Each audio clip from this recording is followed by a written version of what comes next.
विगत दिनों भाटापारा शहर और सुहेला में आईपीएल सट्टे की कार्रवाई हुई थी और उस कार्रवाई के दौरान कुछ आईडी और नंबरों का पता लगा था।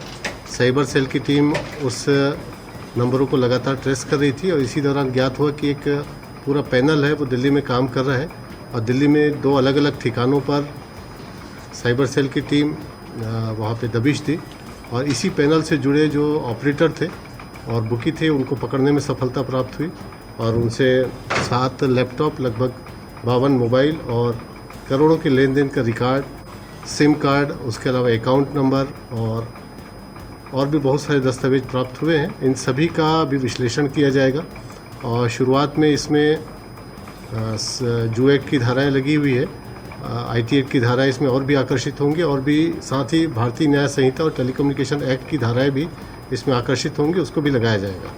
सर, जो रकम है लेन देन की मोटा मोटा कितना होगा, करोड़ों की बात कर रहे हैं तो? अभी उसको एग्जैक्ट अनुमान लगाना संभव नहीं है क्योंकि एक दिन में ही 8 से 10 लाख तक का ट्रांजैक्शन दिख रहा है इनके लैपटॉप में और जितने दिन ये काम किए, ऑपरेट किए हैं, उसके हिसाब से वो रिकॉर्ड निकालना पड़ेगा। सर, गिरफ्तारी कहाँ से हुई? इनको दिल्ली में दबिश दी गई थी और इनकी गिरफ्तारी यहाँ से करेंगे क्योंकि सारे डिटेल और रिकॉर्ड जो है यहाँ से भी प्राप्त हुए हैं। कितने लोग हैं? 10 लोग हैं।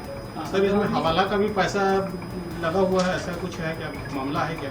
वो विवेचना का विषय है। अग्रवाल जी, क्या इसका बड़े कोई चेहरे से इसका लिंक साफ हो सकता है? ये सारी चीज़ें विवेचना की है क्योंकि आरोपियों को दिल्ली से लाया गया है और लिखा पढ़ी और बाकी एनालिसिस का काम किया जा रहा है। ये चीज़ें बाद में विवेचना में ही क्लियर होंगी। सर, नकदी कितना बरामद? नकदी अभी 38,000 मिला है और प्लस इनके जो खातों में काफ़ी पैसा है। सर, ये जो बुकी जो गिरफ्तार हुए मेन मुख्य बुकी है कि इसमें सब इसमें जितने भी गिरफ्तार हुए हैं उनकी अलग अलग भूमिका है। एक व्यक्ति अकाउंट मेंटेन करता है, दूसरा व्यक्ति जो ऑनलाइन गेम है उस पर नज़र रखता है, तीसरा व्यक्ति जहाँ पे गेम चलता है वहाँ से संपर्क में रहता है और एक व्यक्ति है जो बुकिंग्स लेता है। तो अलग अलग भूमिका है। एक ऐसा भी व्यक्ति है जो कुक का काम करता है इन सब के अलावा भी। तो ये अलग वहाँ फ्लैट पे और होटलों में रहते थे और वहाँ से इस पूरे कारोबार को ऑपरेट करते थे।